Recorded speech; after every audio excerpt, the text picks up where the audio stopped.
Los que me conocéis ya sabéis que me gusta disfrutar de una buena aventura de terror.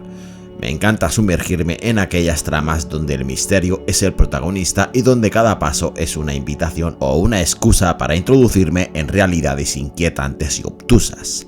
La sensación de inquietud en un universo virtual es una de mis preferidas y me encanta sentirme perdido y surfear situaciones opresivas donde cada paso pueda llevarme a una nueva oportunidad para descubrir historias insólitas que van más allá de lo habitual. Hoy, amigos, os traigo uno de esos títulos donde el misterio es el principal protagonista, un juego desarrollado por Indigo Studios y publicado por Soedesco. Cabe señalar que aquí en España está distribuido por mis buenos amigos de Tesura Games, los cuales además nos traen una edición física de lujo. Y de nuevo, chicos, gracias por ofrecerme un código anticipado, y estamos ante una propuesta de terror y supervivencia llamada Dollhouse Behind the Broken Mirror, un título que a su vez es una precuela del primer Dollhouse, que se publicó en el año 2019.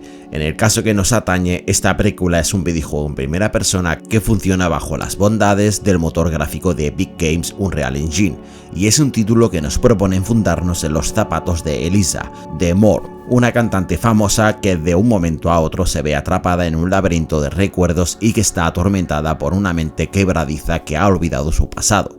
Elisa sufre amnesia desde que se derrumbara en mitad de una actuación y su única esperanza para recuperar la memoria reside en un doctor llamado Stern, que le propone un tratamiento experimental que le permite recordar, pero con el inconveniente de que a su vez sufrirá de alucinaciones paranoides. Dollhouse 2, lo voy a llamar así de ahora en adelante para abreviar, saldrá a la venta el 28 de marzo de este 2025 y además para los coleccionistas, Tesura Games nos trae una versión física para PlayStation 5 y Xbox Series, tomolona, por lo que aquellos interesados que sepan que ya pueden hacerse con su copia en su tienda de confianza.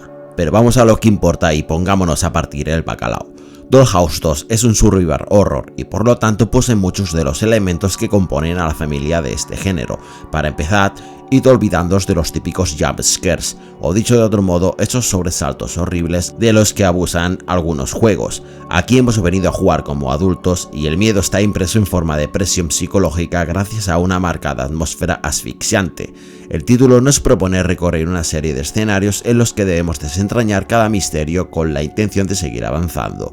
Será entonces bastante recurrente que debamos encontrar algunos objetos claves que nos permitan abrir nuevas zonas, como llaves o bien encontrar ítems con los que resolver los puzzles. Vamos, lo típico en un buen survival horror.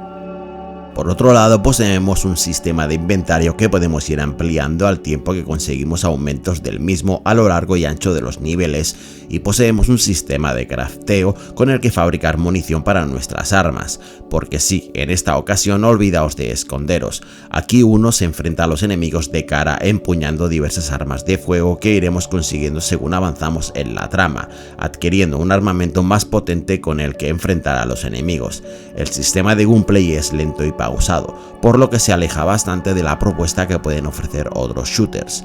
Podemos acceder en ajustes la opción de activar o desactivar un sistema de ayudado de apuntado, que yo os sugiero que desactivéis, que funciona regulinchi y que además le resta inmersión a la propuesta.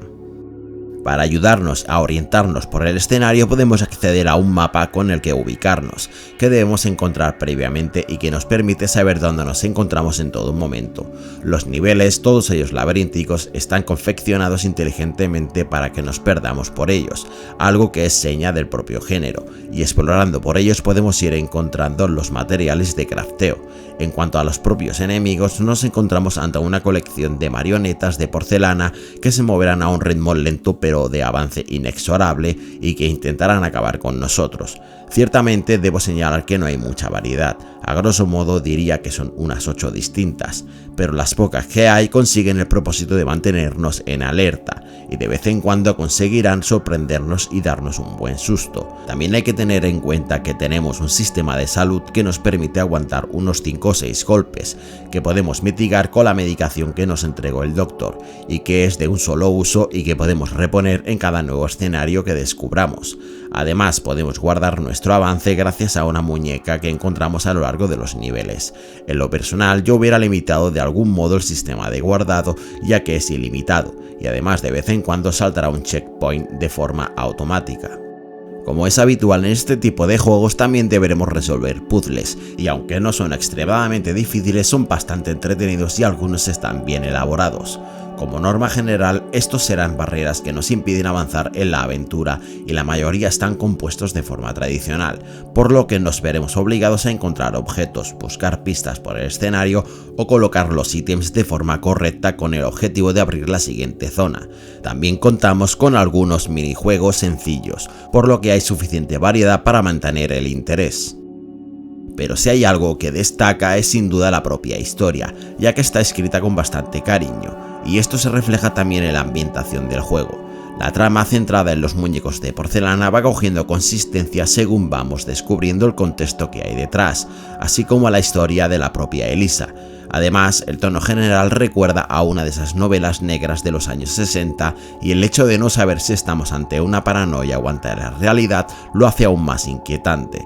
Por supuesto, sobra decir que es mucho mejor jugar con cascos para navegar entre todos esos sonidos inquietantes que refuerzan una atmósfera y la música es una buena comparsa de la propia tensión.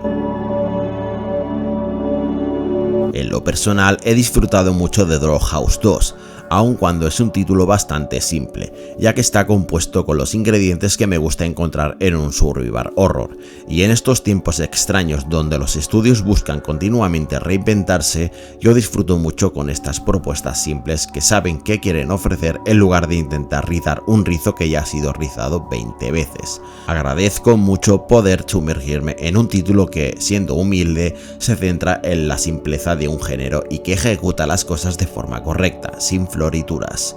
Así que ahí tenéis mi aprobado, chicos. Si queréis disfrutar de una propuesta de terror clásica de unas 12 horas, este Dollhouse Behind the Broken Mirror sin duda es un buen candidato. Sin más que decir, os envío un besito y quiero agradecer a mis mecenas por patrocinar este vídeo. Calla tonto, que yo no tengo mecenas. Bueno, aún así un saludito y nos vemos en un posible futuro vídeo.